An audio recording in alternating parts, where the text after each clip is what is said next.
On pourrait penser que plus on en a, et mieux c'est. À première vue, avoir accès à un tas d'informations peut sembler être une chance inestimable.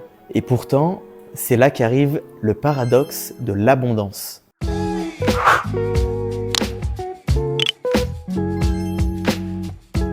D'accord, tout simplement, imaginez une entreprise, elle collecte des données sur tout. Ses ventes, les habitudes de ses clients, ses retours.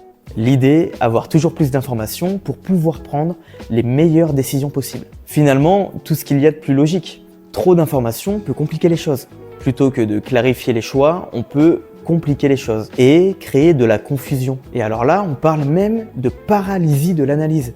Il y avait tellement de choses à analyser qu'on ne sait même pas par où commencer. Résultat, on hésite, on reporte et on n'avance plus. Prenons un exemple simple. Une entreprise veut améliorer sa production et elle collecte des centaines de données différentes. Mais à force d'analyser tout ça, elle commence à perdre de vue l'information qui était importante. Et puis pendant ce temps, rien ne bouge. Le vrai défi d'aujourd'hui, ce n'est pas de savoir tout, mais de savoir quoi regarder. Ce qui compte, c'est de trier l'information, de trouver l'essentiel et enfin de passer à l'action. En résumé, dans un monde qui déborde d'informations, la clé, ce n'est pas d'en avoir toujours plus, mais de se concentrer sur ce qui compte vraiment. Parce que parfois moins, c'est vraiment plus. Et c'est donc ça, le paradoxe de l'abondance.